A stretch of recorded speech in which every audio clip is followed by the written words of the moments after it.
but I'm almost there. Yep.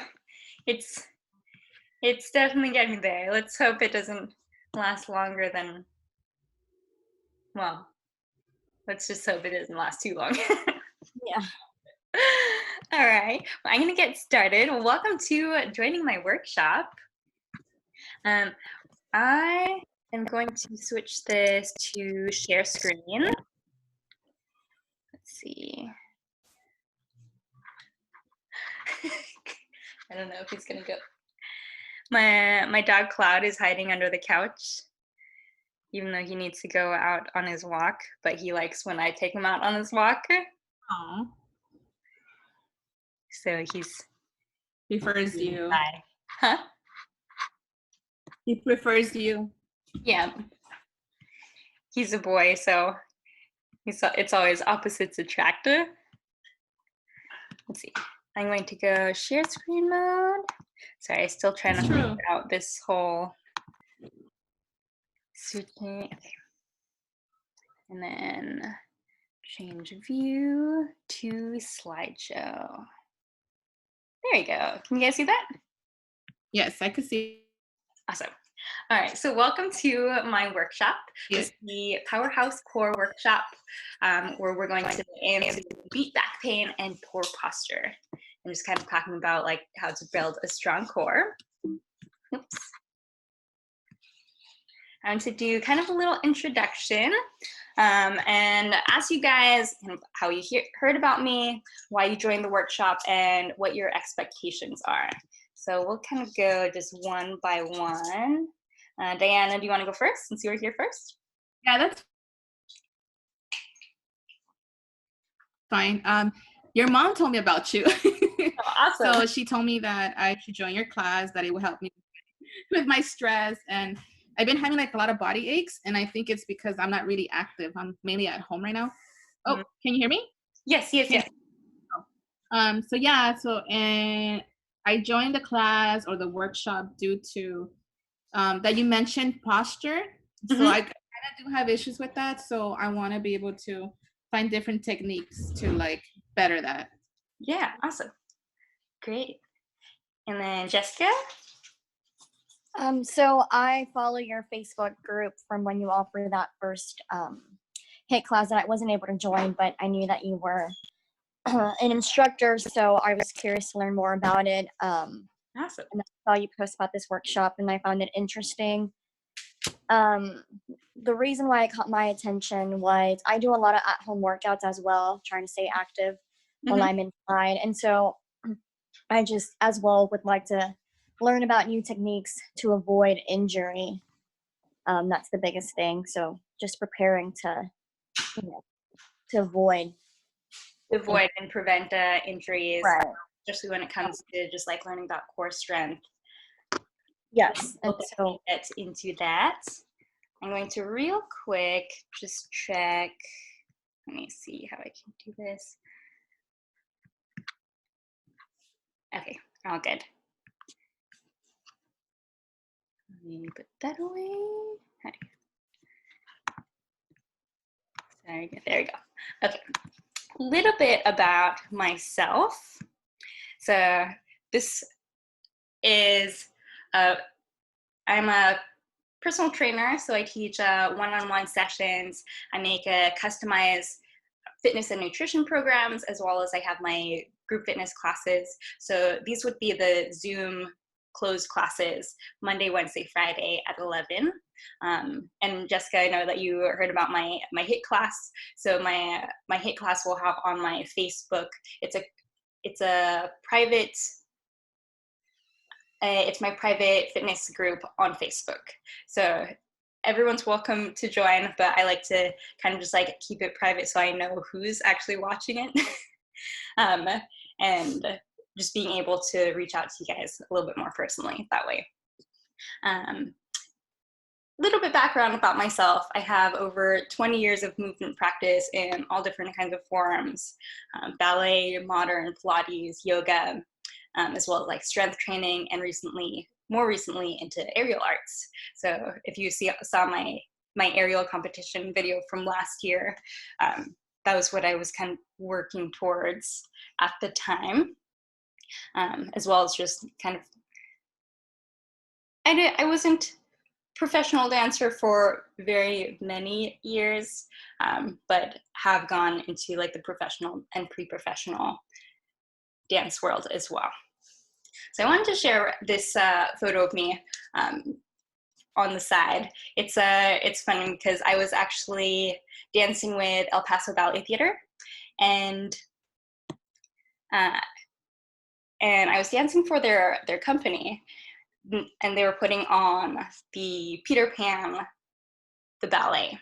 And so one of my roles in that play was, or in the ballet, was a mermaid. So as you see, like the whole like scales and the shell bra. But I wanted to share that photo because that's probably the time in my life where I was the most ripped. So where I found like the most muscle mass and decreased body fat at that time. And I kind of share that with you because I've always gone through like ups and downs with my weight. And in a sense just developed a body dysmorphia because I was very nitpicky about like, oh, why have I gained 5 pounds this week and then lost it again like this week? And so it was always like kind of an emotional roller coaster. And I was really fixating on the wrong things going through this.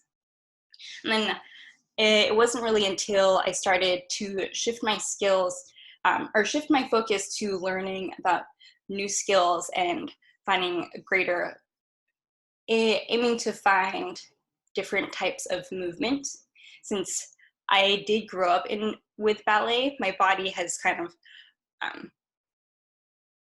of gotten accustomed to that movement for having to do it for so long. So even through like years of training, you can still become stagnant in how your body is progressing. So it wasn't till later on that I shifted my focus to kind of adding more strength training or doing aerial, kind of expanding my ranges of movement, that I started to actually see more changes in my body. And if there's anything that you're going to take away from this workshop, I hope that it's that that function is greater than physique. So I'm going to move to the next slide. So that when you strive for a body that is strong and functions properly and can move with ease in a variety of different ways, your physique will change from the inside out. So I'm going to leave it at that, but kind of just keep that in your mind as we go throughout this workshop. I'll touch on a few points here. So just kind of reasons you're probably asking, why do we need a strong core? Well, you might not be asking that because you've probably heard like, oh, like from multiple people, maybe your doctor, maybe like it was a class that you took and you were struggling in that class. Everyone knows that a strong core is useful, but I wanted to kind of touch on some points on really why it is so important for us. So a strong core is vital to having a healthy spine and maintaining proper alignment through your movements in all types of directions. Your spine bones create the physical structure that really protect and holds your spinal cord, which obviously your spinal cord attaches to the nerves that run all throughout your body. So when your spine bones are out of place, it can start to cause pinching onto these nerves that run throughout your body, which results in pain in like various parts. So it can even be a pain in your big toe. And there's a specific nerve that runs all throughout like your leg, through your back, that goes to your big toe, but it's attached right up until to your spine. So we want to make sure that we keep our spines strong, healthy, and pain-free. And as we go throughout this course, feel free to, if you've used Zoom before, you can raise your hand if you have like any questions or want to touch on any topics, or you can just unmute yourself and grab my attention. So I love kind of just like having feedback as well. So I'm going to the next slide. Another thing is that throughout time, there's different factors that play into having bad posture and back pain. So one of those, few of those things are gravity, that start to kind of compress our spine. We have like these discs in between our spine bones. So over time, those discs start to compress and pinch along each other, sometimes even so far to the fact where it's really just bone rubbing against bone. But it's bone rubbing against bone, so it restricts your range of movement. And it's also compressing and causing impact on those nerves that are in between all of your spine bones. Another thing that throughout time, you can create poor movement patterns throughout your body. And it's like when I say movement patterns, these are things that your body subconsciously learns throughout your life. So say it was in middle school or high school when you started wearing, maybe even elementary, when you started carrying a purse over your shoulder and you didn't realize it, but you started carrying a purse like over the same shoulder over and over again. And, you know, everyone's gone through those times, even with like the oversized bag, we're just like stuffing more and more things into our purse, where it ends up being like 5 or 10 pounds that we're lugging around just onto that shoulder. So over time, it's just causing a lot of compression, a lot of pressure right down onto one side of our body, making us imbalanced. And because we have that, we have to kind of counterbalance with moving and shifting our weight. So it's all of these little small movements that we're not aware of, that our body learns on its own. So, and another thing with that is just a lack of movement that can cause us to have low back pain. So just having a sedentary lifestyle, or if you have a job that requires you to sit at a computer. I feel like everyone's at a computer these days. I put especially quarantine lifestyle because we have to stay inside. And if you live in a studio apartment like me, there's not very much space that you can go. So I will sadly admit, yes, my lifestyle, like as much as I try to stay active, it's been causing me to have low back pain as well, just because I don't move around as much as I normally did.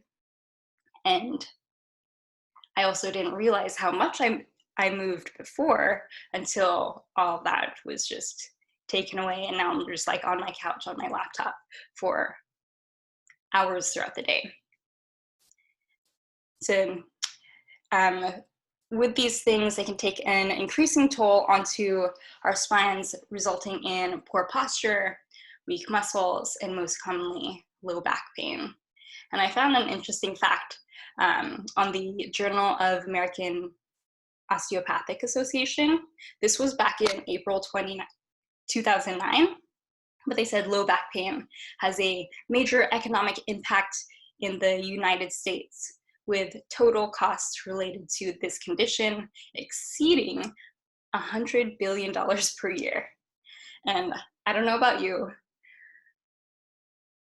but that's a lot of money that I'm probably not going to be able to pay for. So if you think about how much it will cost just to fix your back pain, if you were to be able to prevent that, you would save so much money in the long run. And America would save so much money that's, I mean, $100 billion per year in savings would go to good use in much more other things. So the key to good posture. The goal of continuous core exercise is to strengthen your muscles and retrain your movement patterns to move more efficiently. And so we don't always want to be consciously thinking about like, oh, am I using my ab muscles here? Like, oh, are my shoulders back? Am I sitting up tall enough?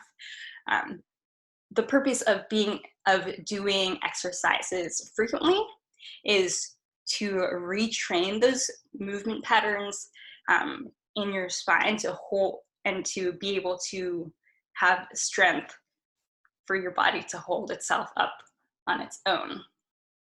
So you begin to turn your conscious efforts of consciously think about it in your exercises, maybe even like as you just start to improve your core strength, you'll probably want to think about it outside of workouts. So just in daily life, like as you're washing dishes, like are you slouching over? Maybe you can lift up a little bit more and find a much more efficient way for your body to do less work in the long run. I didn't put this point on my slideshow, but basically when you're slouched over, because your arms, your head, your neck, they have weight to it. So when you're slunched over, there's a lot of load from your upper body that your low back is really taking all of that toll on. So if we're able to just hold ourselves upright and just stack our spines, then the load of our arms are just going to hang down naturally. Our neck will just naturally be in an upright position, as opposed to the weight of our head going forward. And then you feel some strain on your neck because your neck is trying to hold the weight of your head. So over time, over exercise, and a lot of conscious effort, we want to aim for it to be just more natural and more automatic. And on top of that, the best practice to use while you're doing the exercises is to think about quality over quantity, because you can, bust out a bunch of reps, like do 100 sit-ups, but when you do 100 sit-ups, say within 2 to 3 minutes, and you're going at a fast pace, your body's not able to adjust and know which muscles are using, since they're thinking about the speed. The focus is more like, doing the movement and getting it done. Since that is the focus of that type of exercise, your other parts of your body are going to start to compensate and tighten up just so you can accomplish those 100 sit-ups within 100 seconds or so. But if we can slow down the pace and think of the quality of movement, think of the muscles that you're using, and really try to engage those as much as you can within like 8, even 10 reps, that will be so much more beneficial than trying to bust out 100 reps within 100 seconds. So let me move to the next slide. Oh, yes, and another bonus benefit is adding it into dynamic movements. So a strong core offers stability that's necessary for dynamic movements and increasing load. This gets into the more advanced side of core strength. And some examples are like when you're doing weightlifting or more compound movements like squats, deadlifts, kettlebell swings. That's adding a lot of load load meaning just like heavier weights, and it's adding a lot more movement to it. So it's really, really necessary for you to be able to find the strong, stable core, and for it to allow you to prevent yourself from injuries as you do these bigger compounded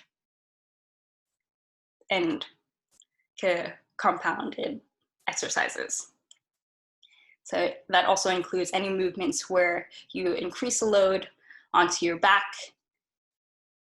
Oh, and you always want to maintain a neutral spine with that, which we will get to. And you're probably wondering, what is your powerhouse? So powerhouse is a term that Joseph Pilates used to call your core muscles. Your powerhouse muscles work together to form the supportive corset around your abdominal cavity. And another thing that Joseph Pilates used was, or that he stated, was that all movements in Pilates, and I will take it to, I personally believe that all movements in life should ideally stem from your powerhouse. So from your core, to be able to move efficiently and move effectively, not just in your workouts, but as you're, say, reaching for a cup on the top shelf, or you're trying to pick up a box. You want to be able to have a strong enough core to allow you to move through all different movements safely. He also said that it helps you, or another point is that it helps you control your limbs and able to propel you in different directions. So for example, just speed and agility in sports, having to move quickly from side to side, because knowing where your core is, your core has your center of gravity, and it's able to kind of like shift your center of gravity side to side in a quick, dynamic manner. So we'll talk about, I won't go super like in depth in this, but we want to know what the muscles are, what muscles are involved in your core, so we can over time just learn more about our bodies and learn how to target specific parts of our muscles. So the main ones, I'll just read these out and then point out like the major ones that I want to talk about today. So you have your rectus abdominis, so it'll go straight down the front of your body. Your obliques are the crossing ones. Obliques kind of create an X right in front of your stomach and even goes across to your hip bones. Transverse abdominis is, I feel like, the most understated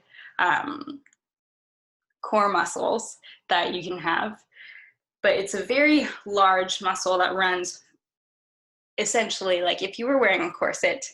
That is the idea of what the transverse abdominis does.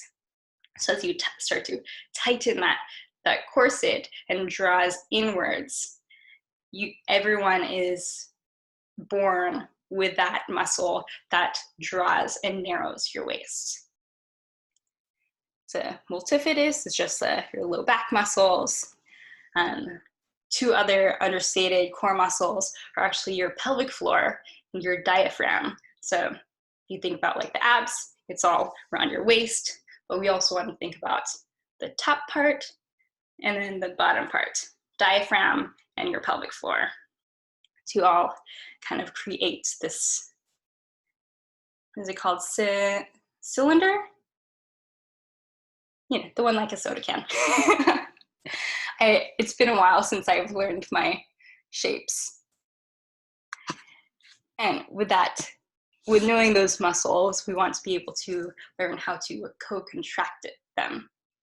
So these muscles work together to produce maximum stability in the abdominal and lumbar spine region, as well as coordinate the movements of our arms, legs, all of our limbs that stem out from that to give us stability. Quick little diagrams. Rectus femoris, you have your obliques, these ones that are running kind of across. You also have the ones running upwards. And then a little peek, the transverse abdominis is the deepest layer, so that's why they have that little cutouts. Multifidus muscles are just your low back muscles.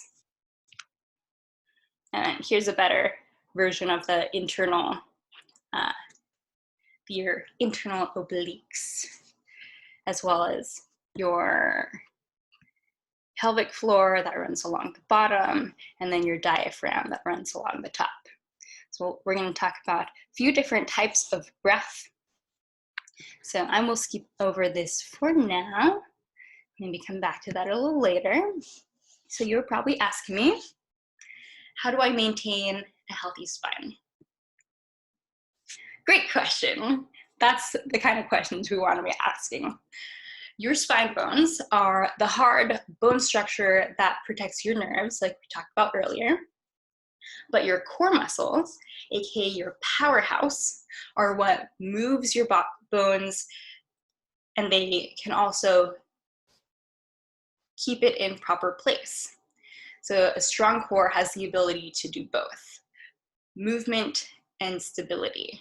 So being able to move in a controlled manner and also to be able to stabilize without any movements at all. So let's get stable. Not that stable. Secret number 1, know what your neutral spine is. So your neutral spine is the position of your neck that maintains the natural curves of our back. The spine was created to be able to, created in a way like a shock absorber. So you know how shock absorbers, sometimes they're like springs. So when you're kind of like bouncing a slinky down, it has a buoyancy to it. So the reason why our spines were not made just like a stick is so that as we move, as we jump, the curves in our spine are able to allow for that buoyancy and allow for those types of impacts. If we were made like with our spines just straight up, then we would have a lot of people with broken backs if we tried to move that way. So you can see me here. Neutral spine will have a forward curve of our back. So I wish I had like a little marker. So, but the neck will be curved forwards. So in space, this is my forwards, that's back. Your neck is going to have a curve forward. Your upper back will curve backwards. Low back will also curve forwards, but in a larger curve. And then it'll start to wing backwards for our sacrum. So sacrum essentially will go into that backwards curve. Not so much that my hand is moving, but just to kind of give you that visual. It'll go forwards for the neck, backwards for the upper back, forwards for the lower back, and then your sacrum, your tailbone will be shooting backwards ever so slightly. And there's specific degrees that are obviously like the most ideal, but no one's perfect. No one's going to have, you know, whatever that degree is, because, you know, we've always moved our bodies in different types of ways. So, but we want to at least aim for not having it excessively in one direction or the other. So, as far as your spine goes, you don't want to be too extra. You have if you do have that, common one is hyperlordosis, which in some of my workouts will move through this position as a way of mobility. So hyperlordosis is when you're having more of an excessive low back arch. And then hyperkyphosis, you'll probably see a lot in just people who slouch forward. So hyperkyphosis is kind of like slouching forward, and then hyperlordosis will be more arching backwards. That make sense? Yes, no, maybe? All right, we'll move to the next slide. Claude is back from his walk. So, how do you find a neutral spine? The best way to find neutral spine, I feel like, is to where you first find neutral pelvic position. So you have, I'm not going to get to the specific names, but if you take your fingers, you can do this right now as I talk you through it. You're going to take your fingers, try to find your hip bones, and then you're going to walk your fingers just to the front part of your hip bones. There should be a part of your bones that sticks out a little bit more forward than the rest. So follow they call it the iliac crest, or like the top wing of your hip bones. Walk your fingertips forward, find those points here. That's your ASIS. Then with your pubic bone, if you move into that hyperlordosis or that arching, you're going to see your two front hip bones. It'll be shifted forward from your pubic bone. Or if you rock it backwards, where your pubic bone is in front of your hip bones, then I often use that as a way to kind of engage your core and your glutes. We'll call this a tuck position. But neutral spine is where your pubic bone and your hip bones are in one flat surface. So if you have a wall literally right in front of you, they'll be nice and level. So kind of finding the position of where your hips are, it'll be nice and easy to kind of just find your spine stacked up naturally into a neutral spine position, assuming that your shoulders are also back and your head is right on top of your hips as well. There's also a way to kind of look at your entire plumb line from like the tip of your earlobe all the way down to your foot. That's another way that we can try neutral spine position. But I would like to turn the cameras on just so I can kind of like see where you are and help you guide you through this. You guys mind us turning the videos on? Let me see if I can.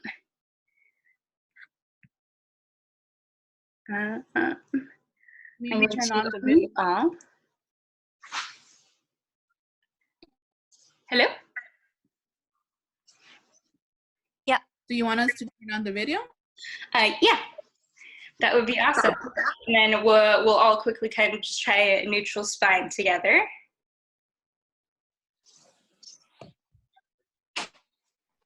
You'll need enough room. I'm kind of on my knees here. But go ahead and find your hip bones. I'm just going to turn to this side view, and then I'll see how.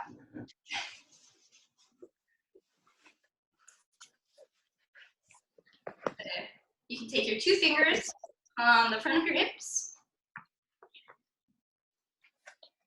If you're in a standing position, take a soft knee. And then here, you're going to go into an arch. Find a little arch into your low back. And then move into a tuck position. And then just rock forward and back like that. Arch, and then tuck. You can imagine like there's three little dots. So you have one dot onto your right hip, one on your left hip, and then one onto your pubic bone. And then start to stack them up to where they're right on top of each other. So nice and flat in front. Good. From here, with your shoulders, just align them right under your earlobe. So if you take your ear and it was drawing an arrow straight down to the floor, the tip of your shoulder will be in line with your ear. Good. Another cue a lot of times is when sometimes if you overcorrect your shoulders, then your rib cage is going to be moving. But we want to start to find where our spine is without having extra shifts in our rib cage. So rib cage can just be soft, relaxed, nice and neutral, and then try to just move your shoulder blades out to the side. Yeah, and there's your neutral spine. Awesome. You guys look good. All right, I'm gonna go back to the slide. How do you guys feel with that? Good. Does it feel like awkward? Like, do you feel like when you get yourself into that position, does it feel natural? Does it feel unnatural? Not too natural for me. I think I've been slouching for too long. Do you feel like any pinching or like extra tension in your body? No. No? All right. It's good. Just a little unnatural because your body might not be completely used to it. Yeah. That's all right. What about you, Jessica? Yeah. It felt natural for the most part. I just think it's so easy to go back to the slouching. Yeah. It's like our bodies are always want to kind of find like other ways. Sometimes I think like over time we think that this is relaxed. Mm-hmm. When if you think about it, because of like the position, it's not the most efficient way to be sitting down for long periods of time because it's a lot of like compression onto your joints. You guys have any questions so far? No? Okay. All right, so I'm going to, you guys can turn your cameras off and I'm going to mute you guys again.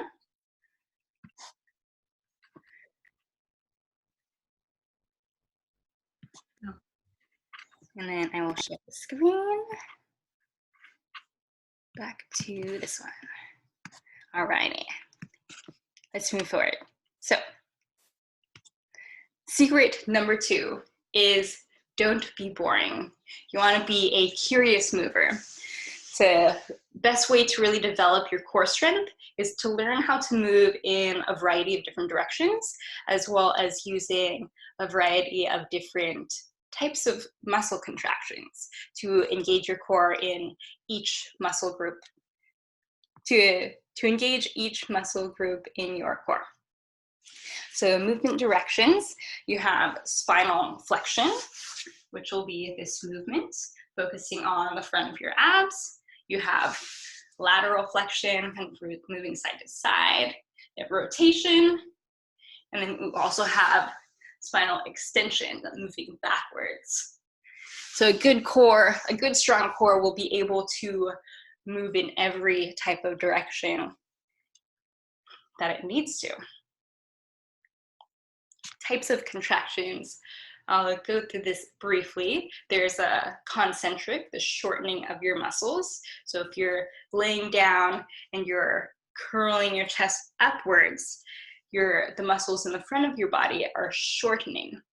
Whereas the lowering part of that, especially if you're on, we'll use the idea that if you see someone hanging on the monkey bars upside down, and hooking their knees over, when they're bringing their chest up to their legs, that's concentric. But when they they slowly lower their head down. It's eccentric. And then an isometric movement is no movement at all, but it still has some sort of load or resistance to it. So the isometric would be where they would be like either holding at the top or any points in between to where they're not just relaxed down. So let's try this. Let's go ahead and I'm going to bring it back to our screens. Do you guys have enough room to kind of move around and try these exercises? Let me see.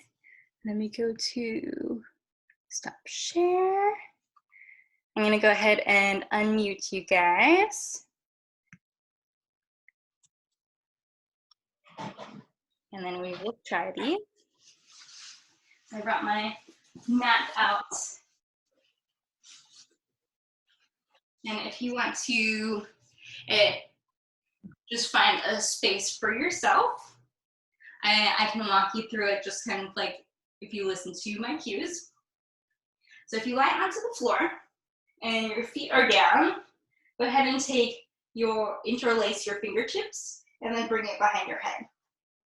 You're gonna have your shoulders down towards your hips and then elbows stay nice and wide. You take an inhale through your nose, and then as you exhale, start to lift your head and your shoulders up as high as you can. You take a deep breath in. The front of your rib cage is drawing as close towards your hips as possible. And then slowly lower. Go ahead and do this about 5 times. Exhale. And lift. Trying to get a little bit higher with every move. That's 4, 3, 2, and that's an example of that concentric movement. The eccentric lengthening would be the reverse from that, but I actually like for this example of when you have your legs lowered. So go ahead and make a triangle with your palms and then place it under your low back. You're going to lift one leg up to a tabletop position, and then you might start to arch into your low back.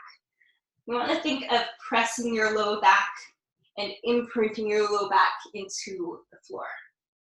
From there, once you have that, lift your other leg to meet it. Legs are zipped together. Start with a small range. You shift your legs forward.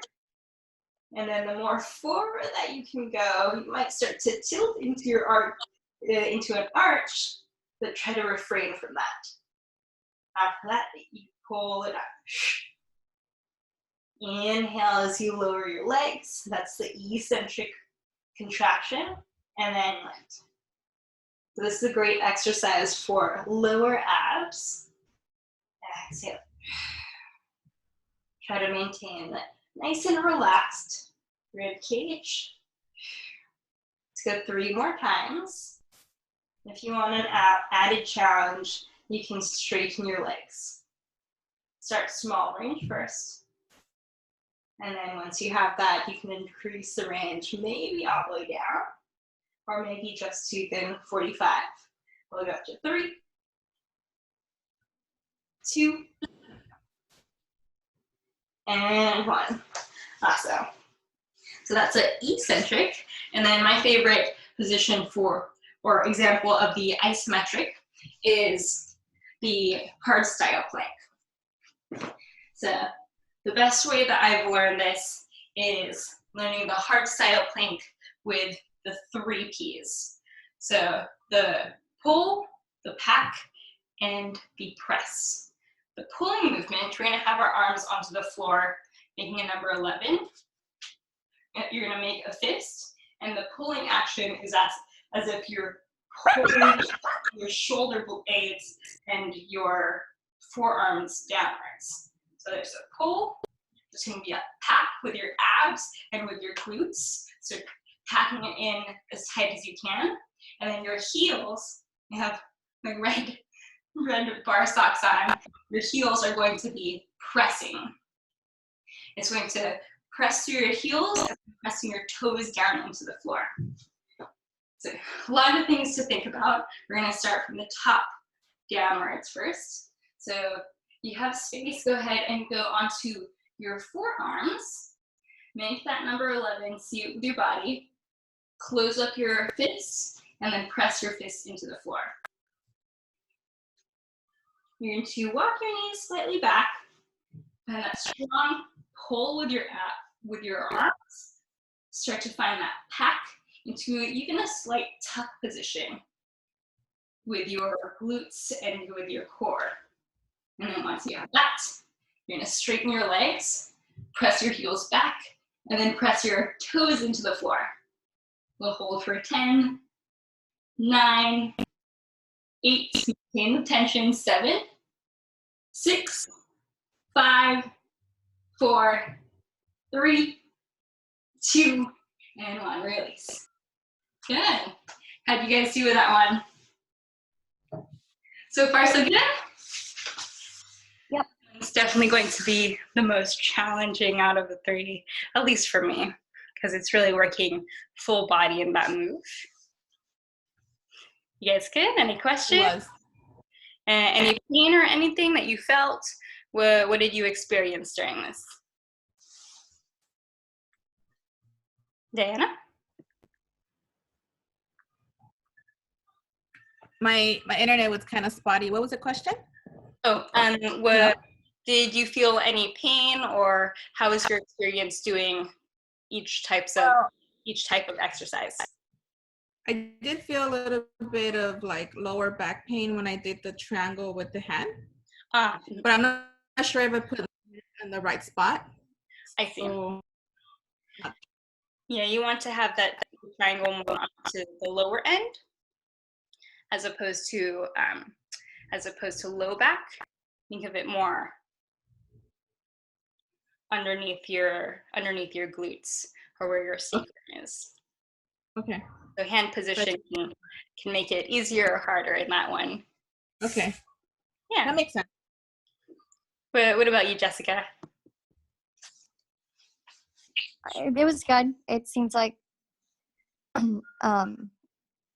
crunches and then leg raises and then planks to target that part of the powerhouse. And those were definitely movements that were just in one direction of move. We're going to talk a little bit about or to build a strong core, would want to kind of create that variety of doing that same move like sideways or in the extensions. All right, I'm going to go back to share screen.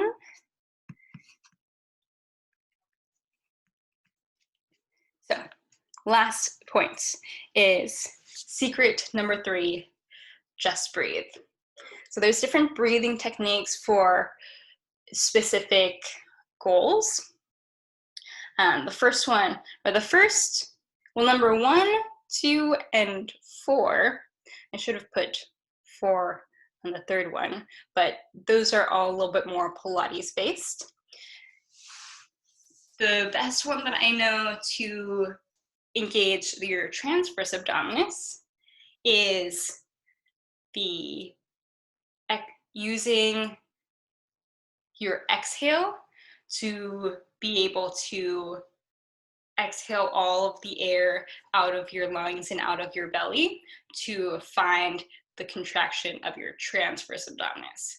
So we'll do this example.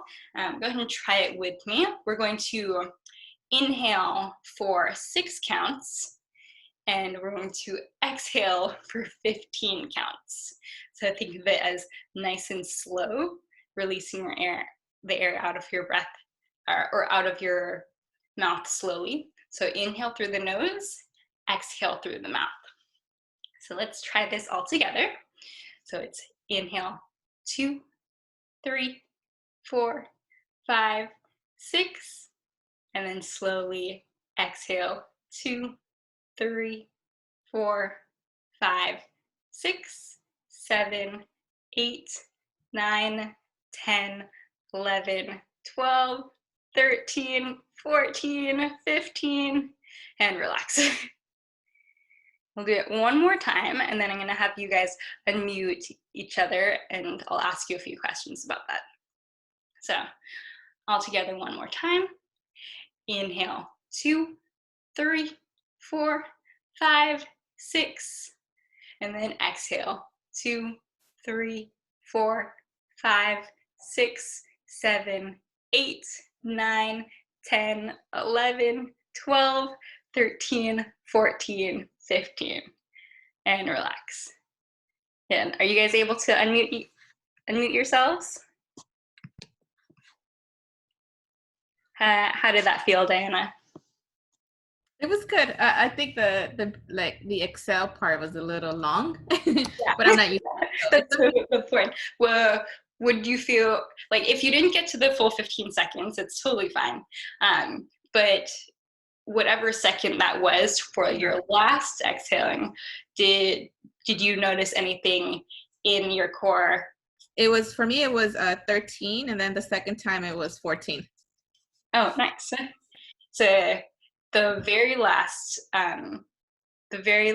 few seconds, you should have felt like when you're really trying to forcibly exhale every single breath, that you'll start to feel your transverse abdominis, that deepest layer in your core, start to contract because that muscle is forcing that air out. So eventually, over time, once you start to build that connection a little bit more with your body, you don't have to exhale for 15 seconds every time to work your transverse abdominis. Once you build a little bit more strength and understanding of how to activate it, then you can do it a lot easier. But this is one of my favorite ways to start to feel it in the first place, is to really force that exhale out all the way. What about you? Yeah, I was also on the exhaling 10 to 12 seconds. Yeah. It's like the first few times I've done, I was like, I can't even breathe longer than like 8 or 9 seconds. But that's good. That's good. You kind of like found your range with that. So the other breath technique, which also comes from Pilates, is the bilateral breathing. So let me see. Bilateral breathing, it's bilateral because it's moving sideways.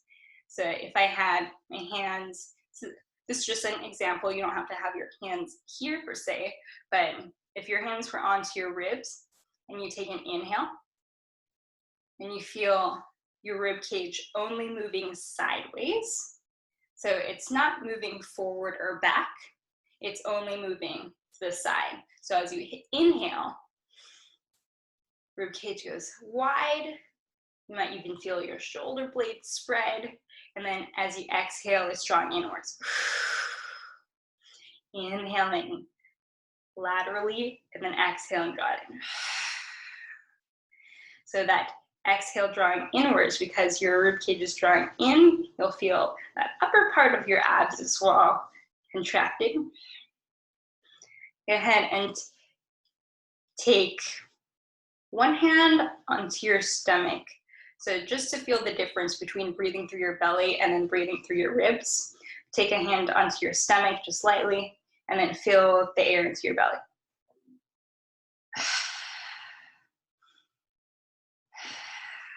So we can breathe into different parts of our body. In bilateral breathing, we're breathing through our lungs. So increasing the width into our rib cage. Sometimes it takes a few practices just with your eyes closed so you can really focus on it.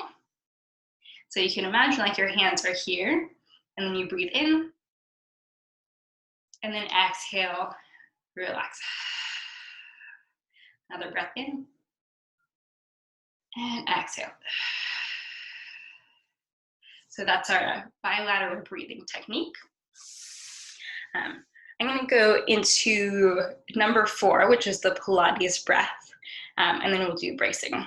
So the Pilates breath is inhaling through your nose 5 counts, exhaling through your mouth 5 counts. It's a little bit more almost rhythmic, so it's short, sharp breaths. So I'm probably going to start moving my arms just because it's so, it's always with the arms for the Pilates hundreds, but it's, so it's inhale and exhale. Inhale through your nose and exhale through your mouth. You can try practicing that with me. We'll go 3, 2, and 1. Inhale, 2, 3, 4, 5. Exhale, 2, 3, 4, 5. Inhale, 2, 3, 4, 5. Exhale, 2, 3, 4, 5. Inhale, 2, 3, 4, 5. Exhale, 2, 3, 4, 5. Last one. 2, 3, 4, 5. Exhale, 2, 3, 4, 5. Good. How did that feel? How about you, Diana? Did you try it? It was easier. Yeah. I like that one a lot. Good. So good. It's definitely a way to kind of just like warm up your body. So it creates a lot more dynamic breath. Is this kind of breathing good for like when you wake up in the morning to kind of start your day, or what's your suggestion on that? Yeah. I think maybe doing the exhalation, practicing that, and then doing the bilateral breathing, just starting to build like that mind-body connection from the start of your day would be really awesome. Unless you wake up really energized, because I'm the type of person that like when I wake up, it takes me like my second cup of coffee to wake up. No, I'm the same way. It takes me a long time. So I probably wouldn't want to do the hundreds. Okay. First time waking up, but it's not going to hurt you at all if you do it. It might actually like help you wake up. But as far as like how I like to wake up or prefer to wake up, I'd probably just focus on like the first 2. So just like the deep exhalations and then the bilateral breathing. Okay, that makes sense. Yeah. How do you do, Jessica? It's good. A lot quicker. Good. Awesome. So the third breathing technique is actually bracing. So if you've ever done a lot of weightlifting, or if you've ever had to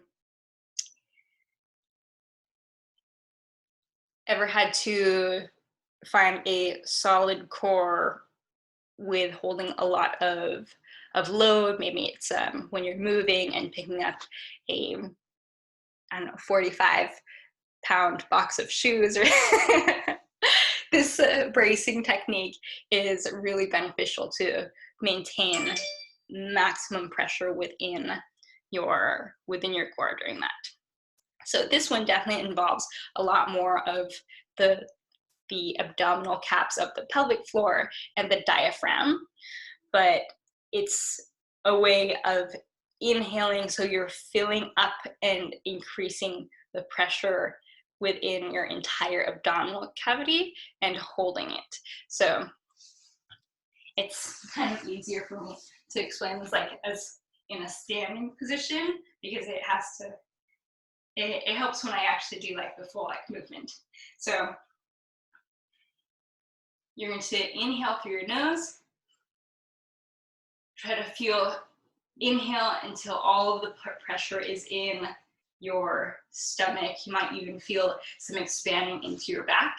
You hold your breath at the bottom, and then you exhale as you stand. So inhale, fill up your belly. You're going to squat down, and then exhale. Inhale, find that pressure, and exhale. But the exhale, instead of shrinking everything in, you're still trying to maintain the pressure inside of your abdominal cavity. So that one, as far as my way of breathing, it's bracing is a little bit more foreign to me because I don't push my abdominals outwards enough, but there is a lot of benefit to being able to know how to do that if you are going for certain types of heavy lifting exercise or more dynamic moves. Did you guys try that? A little bit harder to feel, but it might feel like awkward because it's like really expanding as opposed to the other breaths where it's narrowing. Do you guys have any questions about that? Yes, no? No? All right. Let's move on. So, how are you guys doing on time? You guys want to do a little Pilates workout? I have like maybe 10 more minutes, so I might have to go soon. Would that be enough time, or do I need more? We'll probably just keep it at like 5 minutes, just a few exercises to do like all together, and we'll do a little variety. Okay. Yeah. How about you, Jessica? You got on time? Yeah, sounds good. Cool. Awesome. So go ahead and find a space. I'm just going to put my timer on so I don't go too over. Go ahead and find a space to lay down on. If you want, you can grab a mat or some cushion, something to lay on. You're gonna lie down onto your back. Then your knees, feet are flat, arms are gonna go overhead. Bring your shoulders away from your ears. You inhale through your nose. Exhale and curl up. We go for 5. Inhale, lower. Exhale, reach 4. 3. 2. Hold your shoulders up for 1. Keep reaching. Lift your right leg. Tap it down. Exhale, lift and tap. 3 more with your right leg. And switch. Left leg up, right foot down, tap and lift. 5, 4, 3, shoulders higher. 2 and 1. Challenge if you want. You switch both legs at the same time. Switch and switch. Here's 10, 9, 8, 7, 6, 5, 4, 3, 2, and 1. Hold your legs up. Just breathe. 5, 4, 3, 2, 1. Bend your knees. Rest your head. Arms are going to go out to a T position. Place your feet down. Legs zip together, and then flex your feet.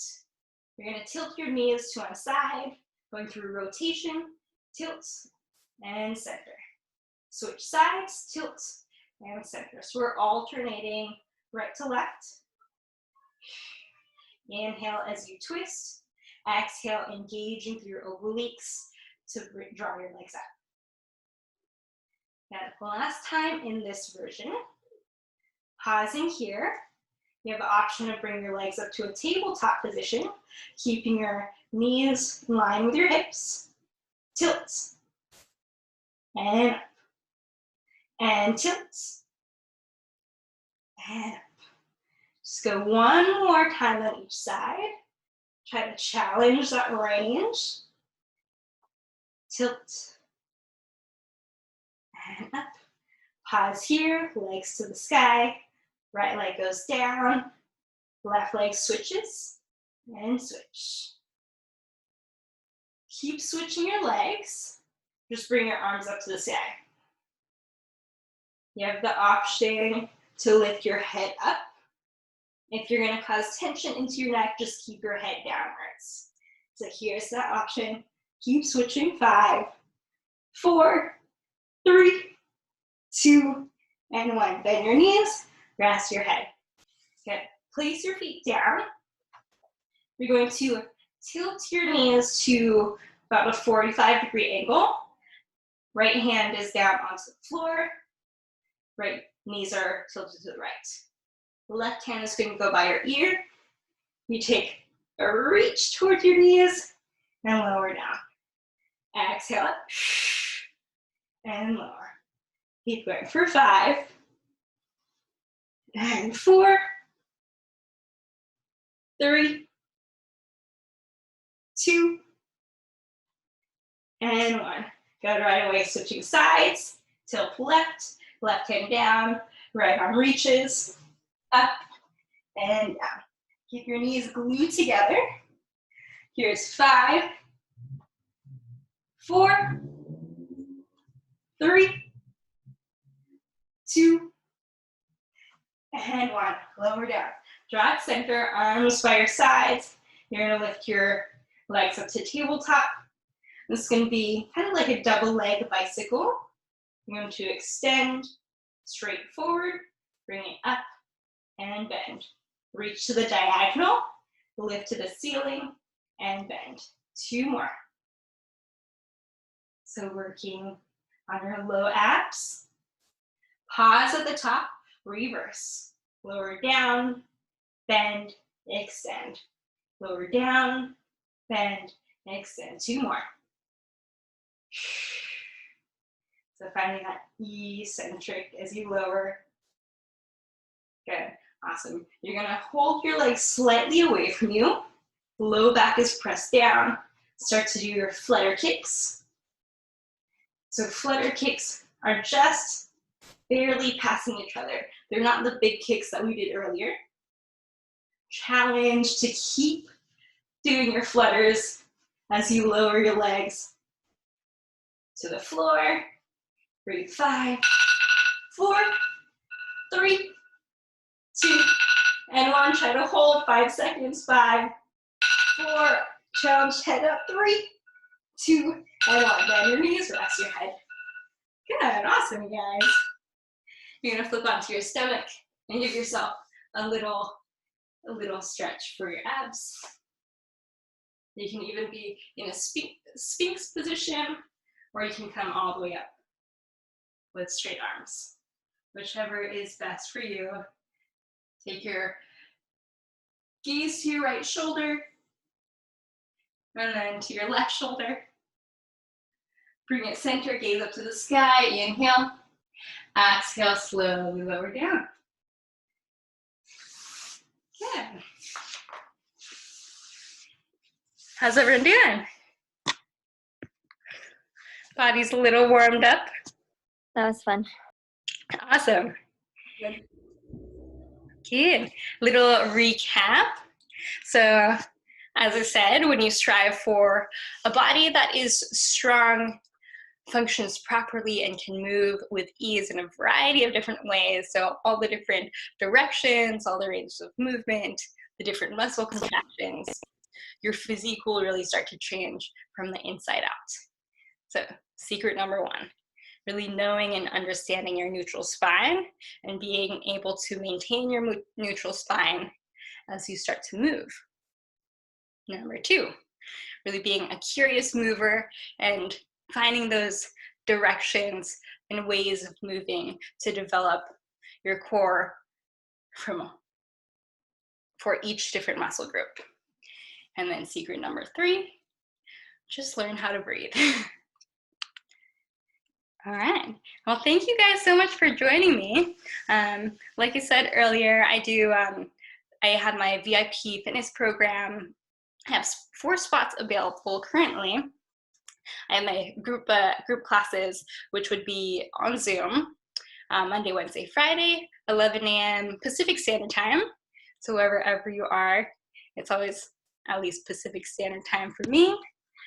And I also, if you're part of my Pilates and fitness Facebook group, I always do my Facebook Live group class on there for a little cardio HIIT class about midday.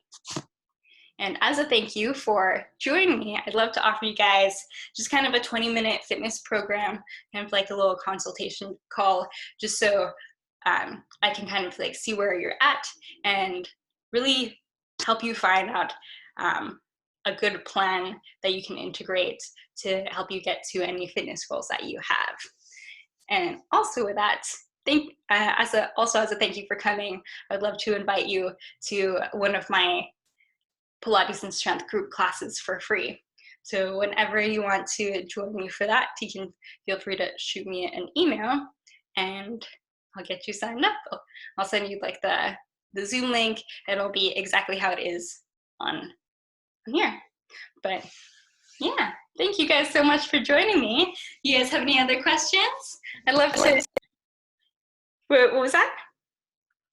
No, thank you. It was fun. And if anything, I'm gonna go ahead and send you email so we could chat or like talk about stuff. Yeah, awesome. That'll be perfect. Thank you so much, Diana. Thank you. Thank you, Jessica. Thanks for coming and supporting me. I really appreciate it. Of course. You have a good weekend. Thank you. You too. Awesome work, you guys. And Bye. bye.